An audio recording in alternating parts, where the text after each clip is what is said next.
think you're supposed to be able to. Where's Port Cody?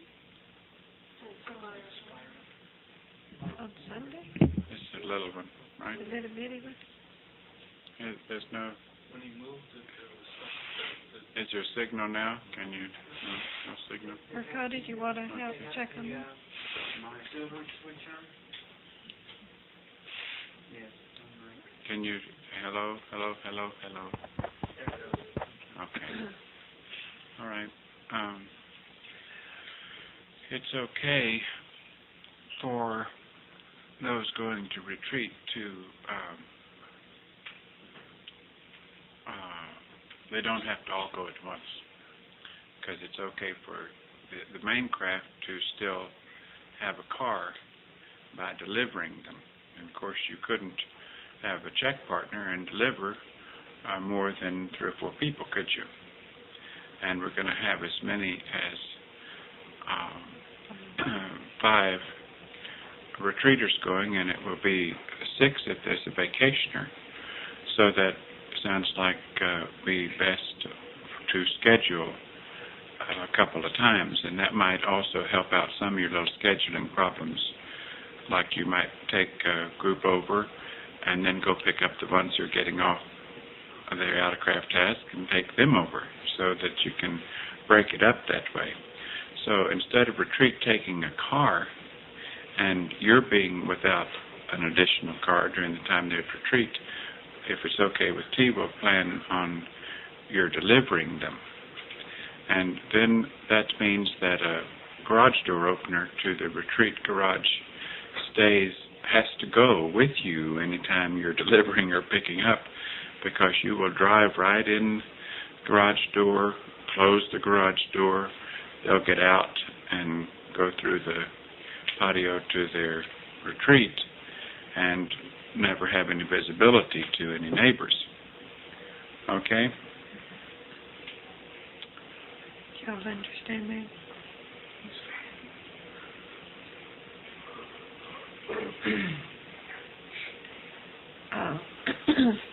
We noticed a few little things that we don't know if everyone is doing it, but I'll just go over a few things. When you're getting things out of the cabinets in the lab, what are the first steps that you do? Let's say you're getting salt out of the cabinet. What do you do? Start? Well, open it by the handle. Right. And get the salt out, and you close it by the handle.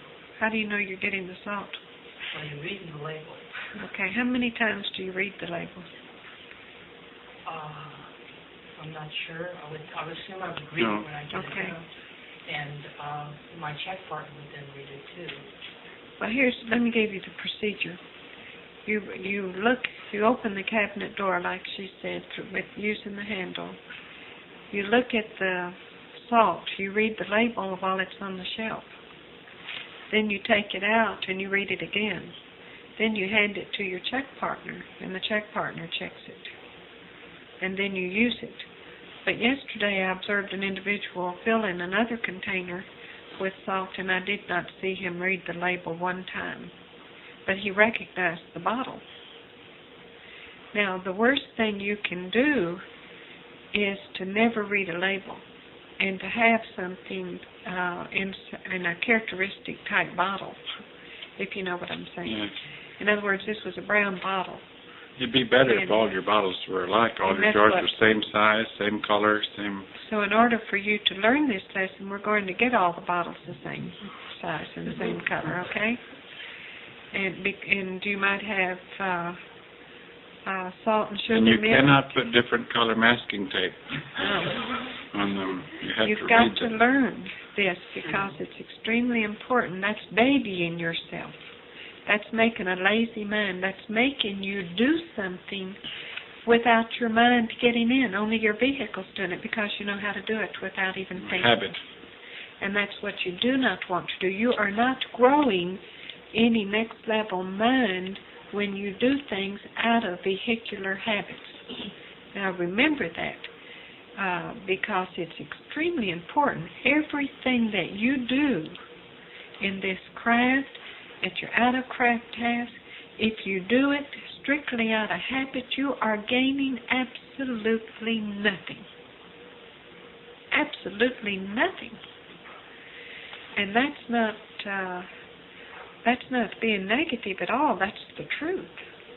So the only way that you can gain something is by making yourself do it according to procedure, according to the way a member of the next level would do it. When I saw that happen yesterday, I thought, look, I'd hate to have that individual in my lab, because no telling what we would have growing if he assumed that everything in that brown bottle was salt. You see what I'm saying? And so therefore it's our place to make sure that you all learn these things, so that when you go onto a lab, you will look at a bottle, do it exactly the way you're supposed to do it. And they'll say, I'll take that one and that one and that one. Take all of you and put them in my lab. You see what I'm saying? That's what we're trying to build. And it isn't that we're trying to be picky. We're trying to teach you how to handle procedure. Now, another thing, those chairs that you have up around your consuming table, it's true they're upholstered, but anybody who would get cereal or food on those chairs is just plain careless. Well, that wasn't upholstery cleaner either. No, well, we hadn't got to that yet, but and then on top of that, the individual in the lab was cleaning the upholstered chair with rug cleaner. Can you all see the procedures there that are broken? First, the consumer or the lab person should not have gotten cereal on the upholstered chairs. Second, you can wear those chairs out very quickly cleaning them. And they're looking worn. And we don't want to kill everything by cleaning it so much. First, or needing to. Or needing to, right. We don't want you to allow them to get dirty, but you don't want to be careless. A member of the next level does not forget about what he is using as a tool at that time, and he has a sense of responsibility toward it. In other words, if you're sitting down in one of those chairs, you have a responsibility to leave that chair in the condition that it was in prior to your sitting down, and hopefully it was clean. And the lab person should not be careless, so careless as to accidentally spill something on the chair, which that could be acid that you spilled if you were in the next level, and it could either burn the person that's sitting there or destroy the chair. This is how you want to think. You don't want to think of it as crumbs or cereal or something that can be cleaned off. You're trying to think as a member of the next level. And a member of the next level is very protective of all the tools that he has to work with, because you don't know if that will be the only tool that you will ever get for that particular craft you're on.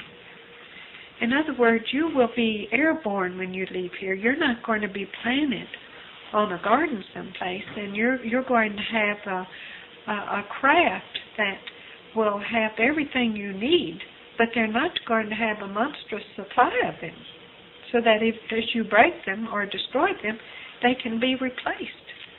Because if you are capable of breaking those things, then you're not capable of functioning in the lab properly. Because you're supposed to be cautious, you're supposed to be very responsible for all of the things that you have that are given to you to use, and you want to return them or put them up in their compartment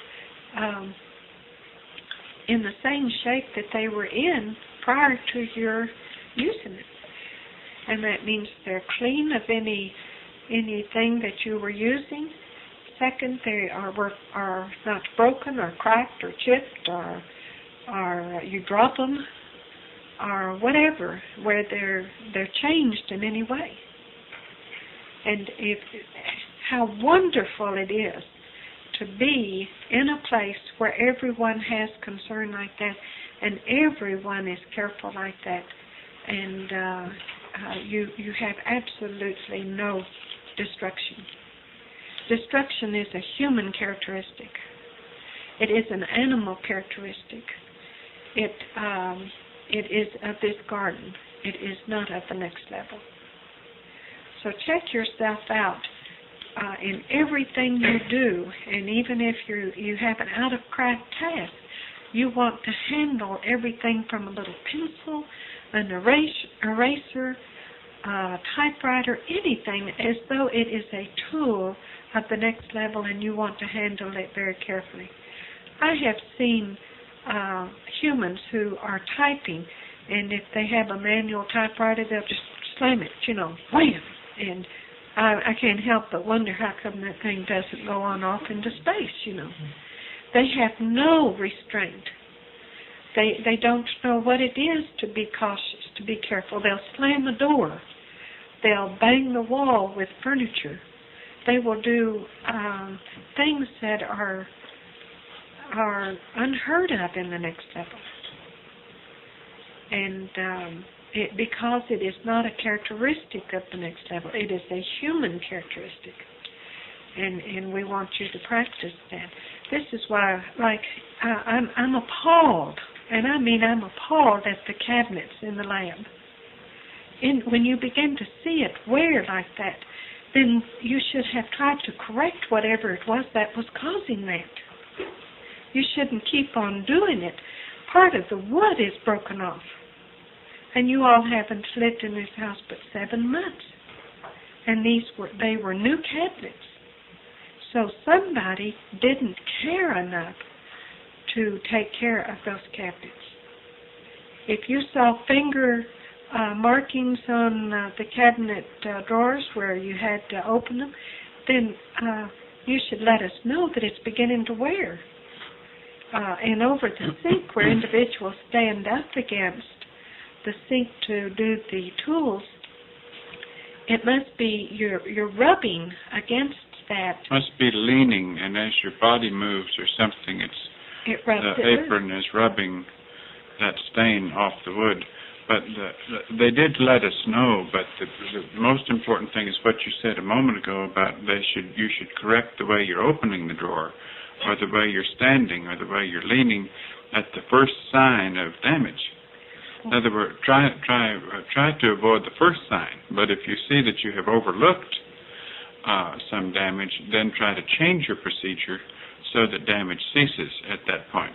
Now, if they had extended the drain board a little bit more, you wouldn't have that. I think. But even now, the way it is, they have to be leaning. Your body has to be leaning against the wall at the drain in order to rub that off the way it's been rubbed off. It's not just standing there. You have to be leaning against that space at the to rub off for that to rub.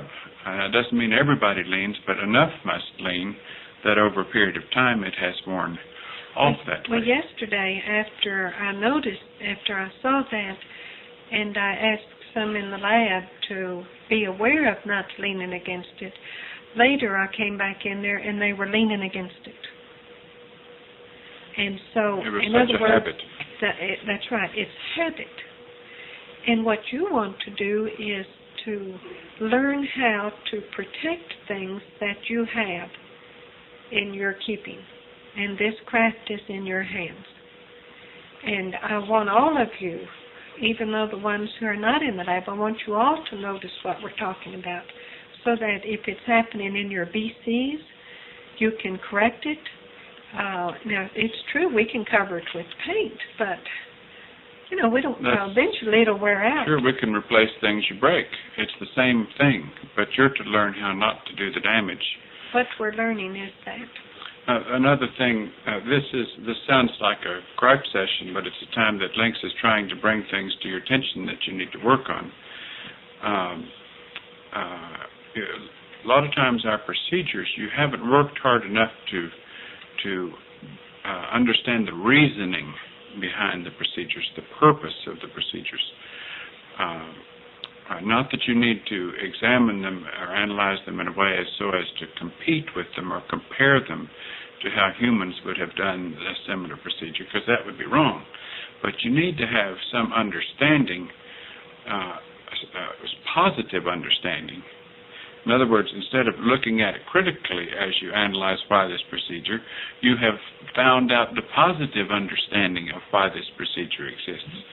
It's just, for example, the notice today when Bunk was sticking out in breast chamber 1 was going to move it, and then I realized the reason it wouldn't make sense to move it, but we still may move them to a different position, but is because of where the window is opened for ventilation in rest chamber 1. But I noticed that the door from the hall to rest chamber 1 was open, the door from the rest chamber to the solarium was open, and the window was open, and the thermostats were turned to daytime use, which means you never understood our procedure on ventilation. Because had you understood it in the proper way, before any thermostats were turned up time to arise, all windows would have been closed. Now, if there are resters in a certain rest chamber that rest an hour or two beyond the point of the main part of the craft arising, then you would have to isolate that room if you wanted to keep some ventilation. You'd have to close the vent where the heater was coming in order to keep some ventilation open there and keep the doors to the rest chamber closed. You would have to isolate it that way. Otherwise, you're just wasting your energy. It's going right out the window if you're going to turn up thermostats and leave windows open. So it just simply meant you didn't understand. You didn't exert the effort to understand the meaning behind the ventilation procedures, or this wouldn't occur. You would know that it wouldn't make any sense to have a window open in a room where all the doors were open and the thermostat set for daytime use. Do you follow that? And that's just an example, because everything that you do has to have that kind of understanding, positive understanding of why the procedure exists. If you can't find a positive understanding for the procedure, then you probably have the procedure wrong. You probably are misinterpreting the procedure.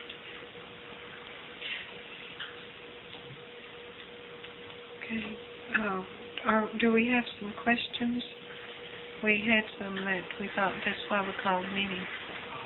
Yesterday when you were talking about working out something for the pie and ice cream, we weren't sure if it was... What we decided? We weren't sure if it was you had the choice now, or if it was you're either on it or you're off it. We didn't ever decide. We have to decide one way or the other, otherwise they wouldn't be able to I know think what what about. I said, I may have been incorrect, but what I think I said yesterday was ice cream would have to be something that you were either on or you were off. I too. But pie, I thought, was something that would be more optional than that. They have to know how much to buy. Because it isn't frozen pies, is it? It's okay. We said to let it. Go ahead, Sir Yodi. Well, it's frozen when you buy it, and then you bake it. Yes, I understand, but after it's they baked. Don't know how much to... But how often do they have pies? They wouldn't hold over? That's the question I'm asking you. Would they hold over? What days do you have pies? No. Thursday and Sunday. What is it? Thursday and Sunday. 2 days.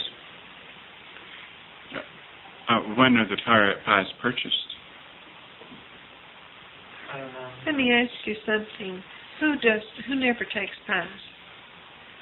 Okay, Junody, why do you not take pies? Well, I found that I was cutting back on the rest of my experiment to fit the pie in, and it left a funny taste in my mouth. Okay. If we had your pies at a different time than when we consume like we used to do, then would you feel like you could eat a piece of pie? Probably. We could just have it. Does that apply to others? I know, Lodi, why you don't. Would that apply to the others also about somebody? What she said is true, but also I don't, because I feel my vocal has from elevated suites, and so You like for it? control of the vehicle. Okay, this is what, don't What talk do you to- mean vulnerability? Did it like Oh, okay. This is what, this is what Todd Lodi, mentioned yesterday, so he'd just soon go cold turkey and not take any. But in a sense, it's, like Doe explained to him, you're not tempting your vehicle in any way.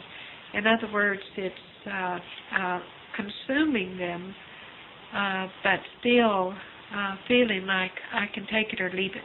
You know, an alcoholic getting is into is taking the easy way out by never drinking.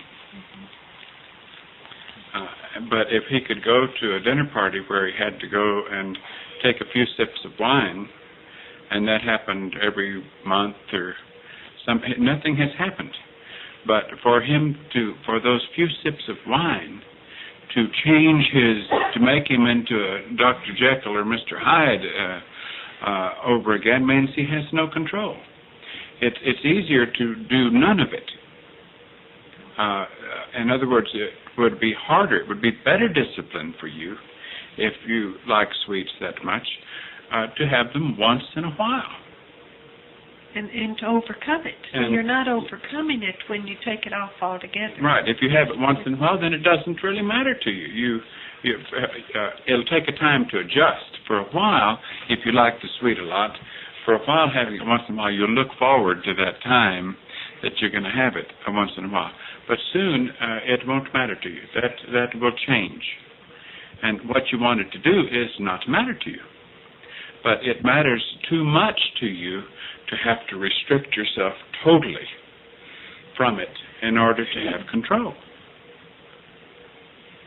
And then the alcoholic, talking about the alcoholic, they tell them that if they have one drink, that's poison to them.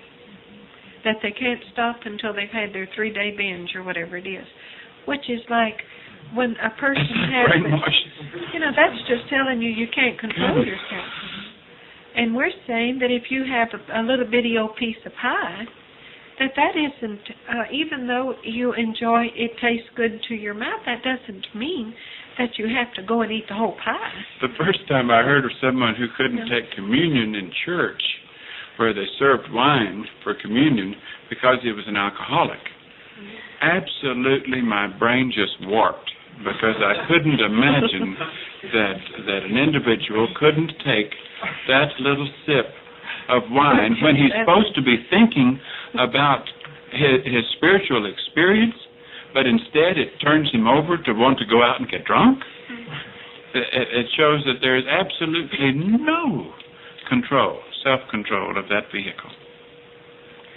So when could we do the sweets? Since it really isn't good to combine sweets with proteins and sweets with vegetables. And so like a salad and all. When do y'all have it? After the HP? When could they have it?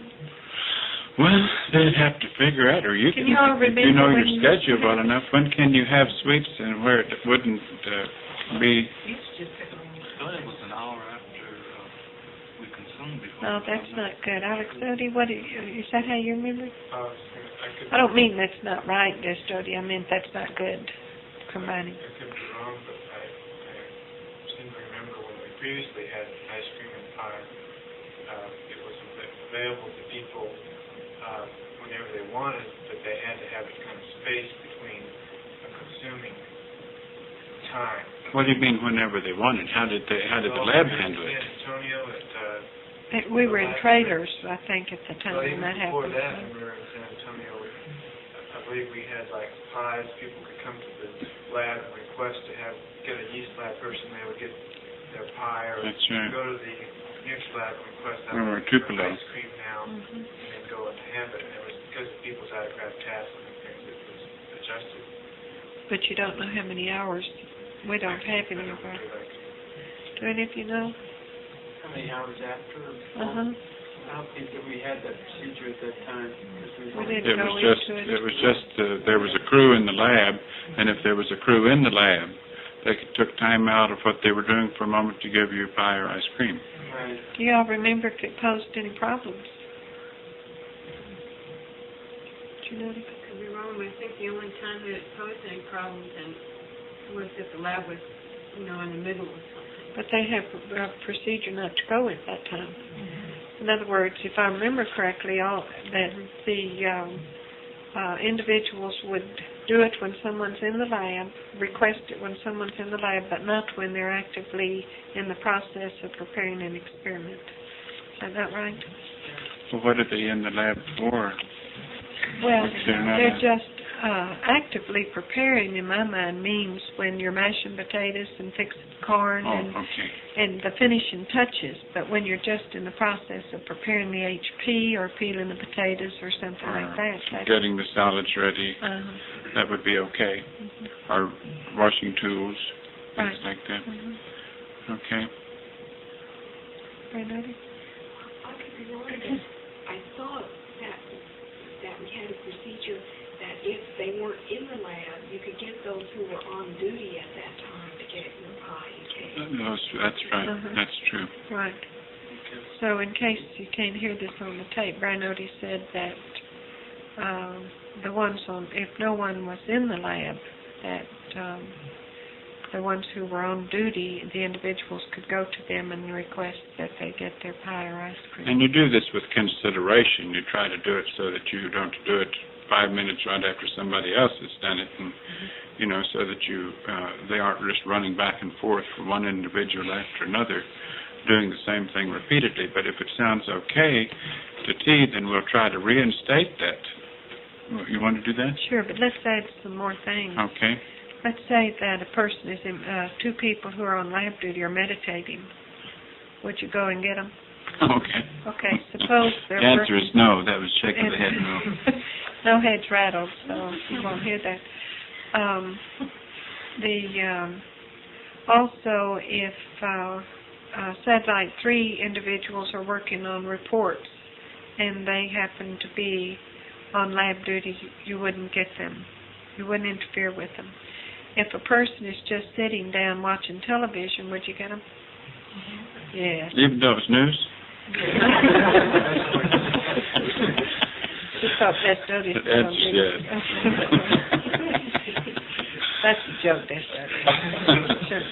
Okay, now, for the sake of those who are going for sweets, or the pies and ice cream, you should try to keep it as much as your schedule will allow, as spaced as far away as you can from HPs and vegetable consumption.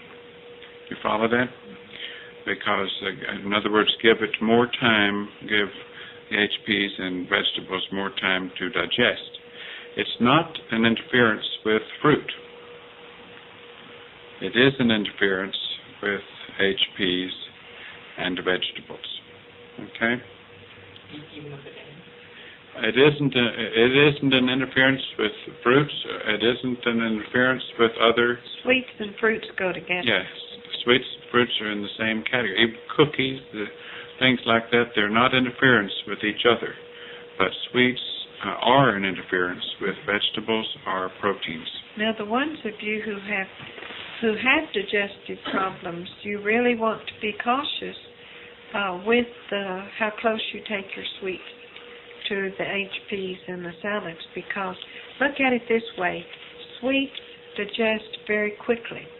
If they're mixed with protein or something else that takes longer to digest, then the sweets can't go through the system because they're clogged up by the HP.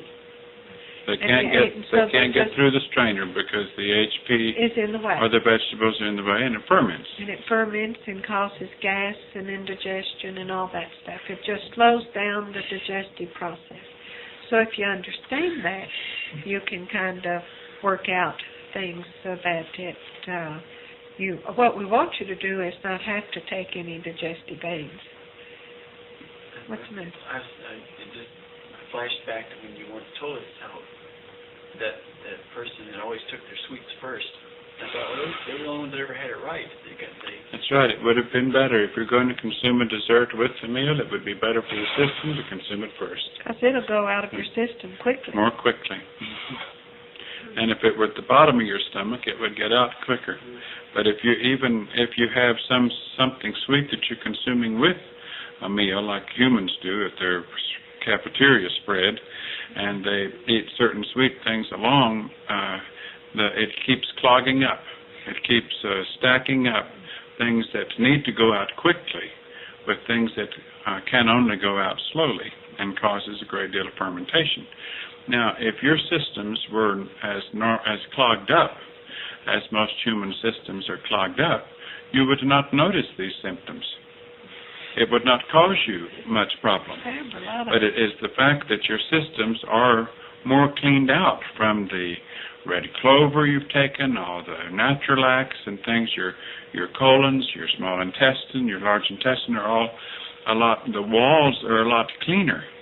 Your stomach is a lot cleaner. Therefore, your system responds more negatively to poor combining than if those walls were coated with all kinds of garbage that had been packed there for some years. And plus the fact that what you have consumed has been very conservative compared to what the humans put into their stomach. They put in a conglomeration of all kinds of things. And as you change, also as your vehicle is changing some, you're going to become more and more sensitive to certain things that you, in the past, could tolerate more easily. You'll have to use less red pepper or less this or less something else that might be strong to your system. Cody, did you have a question? If individuals were to have that option day to day on sweet, like ice cream, individual could go back and forth. But for pie, what would be a next level way for individuals to indicate whether or not they were having pie that day, so it could be sliced? Well, I would slice it for everybody to have a slice. And then try to pass it down? You can freeze it after it's been baked. Is it a meringue top or what? No, it's a fruit, right? Do you still get it from Howard Johnson? It's gone to Monarch. To who? Monarch. Food distributor. And it's frozen, uncooked frozen? Yes. And then you cook it? Well, you can freeze cooked pie even though it has been frozen. Prior to cooking, you can freeze a cooked pie and carry it over until Sunday. And then when you take it out, just put it in the microwave and warm it up. Don't keep your pies sliced in advance. You could slice it as though everyone would after take cooked, a piece right? of pie. After cooked, yes. Okay, let's go over that again, okay? You're going to have pie enough for everybody to have a piece if they want it. And so therefore you will slice it. And you're just getting small pieces, right? Just enough to wet your whistle a little bit. Tickle your palate, as they say. And but just because you have a slice doesn't mean you have to consume it. You understand that? So whatever is left over. You're just preparing enough for everyone, should they all choose to. Right. And then the pie that is left over, you will freeze until the next pie day. Then start off with it. And start out with it, and you can put it in the microwave to thaw it out and warm it up. Because it shouldn't be more than a few pieces. How many slices are you getting now? Could be wrong, but it ranges from a treat group. No, how many slices out of a pie? Okay, it ranges between 10 and 13. Now it'll be 13, right? Why 10 to 13? Well, I don't understand that. It depends on how many people. Well, that's to make it come out even? Yes, to make it how many people were taking pie and crab. According to, how many are at retreat and so on, right. Now the price is 15 and 16. Now it's 15 and 16 with this price of 15. Okay, on Thursday, if you have 5 people plus a vacationer at retreat, that's, how many is that? 6 from 5 from 36 is 27, then 21? Is that right? Anybody check me on that? 31. Crabs and that would make it. there will 36. be 25 people. Oh, I'm only counting 2, right? Let's go over it again. There are 36 people to start out, right? No, And 5 people are at retreat as a crew, right? That leaves 31, right? right. And then if 6 people, counting the vacationer, happens to be at retreat, that's 6 from 31 is 25. 25. Okay? So you would cut your pie. If that's the way it is the day that you have Pie Day, then you cut it in 25 pieces. You go by the day that how many you have on hand on Pie Day. You wouldn't cut it in 36 pieces because there never would be 36 people here. It'd be 12 or 13, right? It'd be 12 and 12. No. Yes, it'd be 12 and 12 if there was no vacationer. No, it'd be 13 and 13 if there was no vacationer. And 12 and 13 if there is a vacation. That isn't our best thing today. Maybe tomorrow. Or 30? On the ice cream or any of it, do you need to have 2 lab people, or can one individual that is requesting get one other lab person, or does there need to be 2 lab people to do it, that serve it? Does that make sense? In other words, you said, does it have to be, can the person requesting it be a check person, or does Well, it? if you're a lab person, I don't see why you couldn't, do you? But if you're not a lab person. You can. Okay. Okay. And on the cutting of the pie, What's in it? Yes, so the procedure is then if you're a lab person and you're asking for pie or ice cream, then another lab person can get it and you're his check partner. And but if you're not a lab person, then it takes 2 lab people. Do you all understand why that couldn't be any other way? because Right. of the principle of you might not know where all the tools are, and Right. You're not. You can't be a check partner. You'd be a fake check partner. And then the before I lose it, cutting of the pie. Do you let the pie cool off before you cut it, or so that it A little. a little? Hmm. Okay. Enough that it doesn't just all run together. Okay. Let the juice syrup get a little bit thickened so that. Would you cook it in the morning, that morning, or would it be okay to cook it the night before? How long is No, it'd be best if it's that day. Yes. the day? It'd be best as early as you could to that day. Or if it's still a little warm, that's the ideal time, but better that it be just a little warm than hot, because then it's just going to all run together. But we won't warm Just it a little up. warm to cool. You're not going to warm it up to serve it. Okay. Melody? When you said, I believe you said you could carry it over till Sunday. Can we also carry the pie over from Sunday to Thursday? Yes, Either way, whatever leftover pie you have, it's okay. as long as to you carry it protect it, keep it protected, You put some foil on top of it, and you keep it protected on the day you're serving it, right? saran wrap. And then you protect it from that day to the next one, refreezing it. To study? I was wondering, I was trying to remember what we did in the past, but I was trying to wonder from what hours, so that the lab people would have an idea of what hours to expect people to have it. Would it not come before high protein, or could they have it before? Well, you have instructions not to consume anything sweet before your experiment anyway. Right? Isn't that right? For serving. Any experiment. You wouldn't consume anything sweet right before it, would you? Well, Right. not right before it, no. No. But that doesn't mean you can't consume it hours Oh, before it. right. But you don't consume something sweet at all before first experiment. Like mid-morning That's if you wanted a piece of pie Yes. between halfway But you don't have a between. piece of pie 15 minutes before your HP. All right.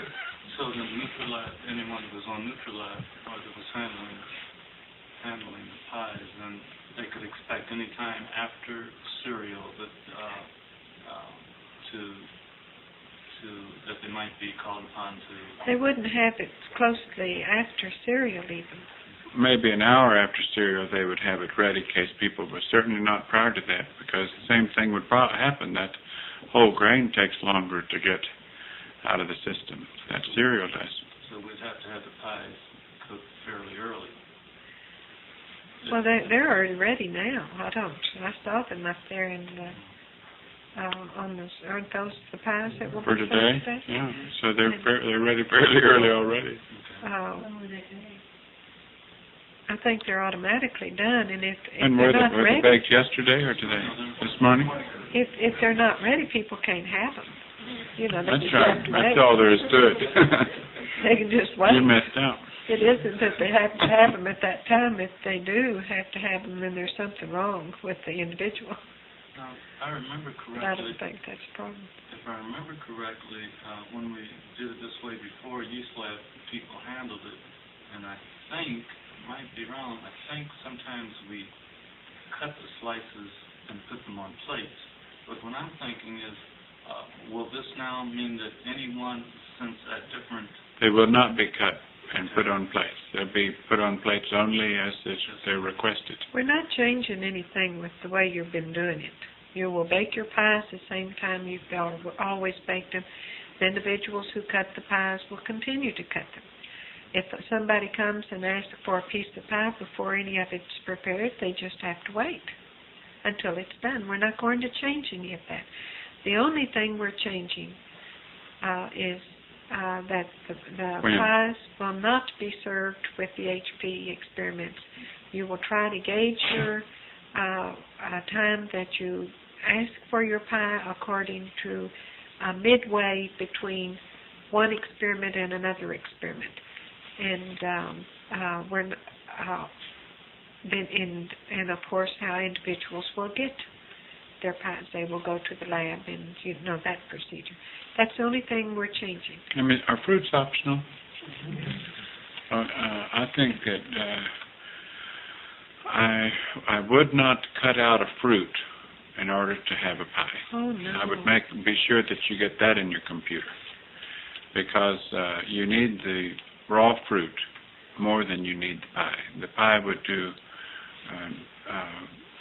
would not do as much service to the nutrition of the vehicle as a fruit. So don't eliminate a fruit in order to have a slice of pie. Are there any or ice cream. Is there anyone at all that never takes fruit? Well, then you should have fruit in your diet. It's more important than mashed potatoes. It's more important than pie. Everyone should have some regularity with fruit. At least a couple of fruit a day. You should plan it in. At least two? Don't no, y'all at least one. At least one a day. At least one. But y'all can have two, right? Yes, but at least one. But you should never leave that out of your diet, because you need the nutrition that's in the fruit, plus you need the roughage, plus you need the minerals and everything else, because we were assuming that all of you were taking fruit, and therefore we didn't allow for the vitamins and minerals that you miss from not taking the fruit in your supplements. So you've got to think in terms of taking care of this vehicle. I guess I got the impression you wanted to have that many fruits. That's why I was cutting back on fruit. Well, one fruit is fine. Don't cut back where you have none. Well, fruit is good for you. We'd rather you have that than bread and pie and ice cream, because they really are just there to add some fat to some of these who needed fat. We don't. And to regulate some of the sweetaholics. Retreat group never has pie or ice cream. Once in a while we will bring a cake mix and they will bake a cake, but they do not have regular pie and ice cream. You've never been served it there unless it was something extra, right? Unless Links instigated it at that time. So we really don't feel like it's needed in your diet. Let's rethink that a second. You have pie twice a week now? Have ice cream how much? I think that could be reduced to twice. Yeah. Mm-hmm.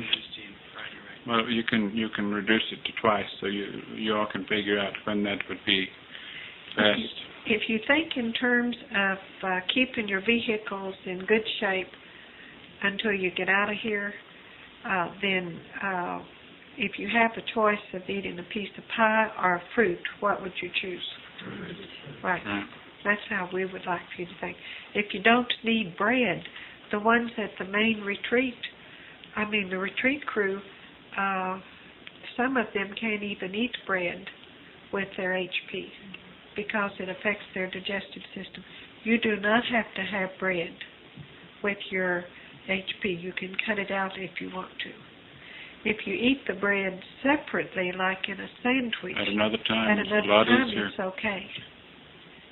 But we're not saying cut it out. We want you to be the judge. You're being tested to see how you can judge things. And your vehicle is the thing that you're being tested on.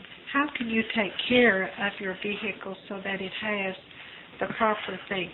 The bread isn't a problem with spaghetti as much as it is with your other HPs.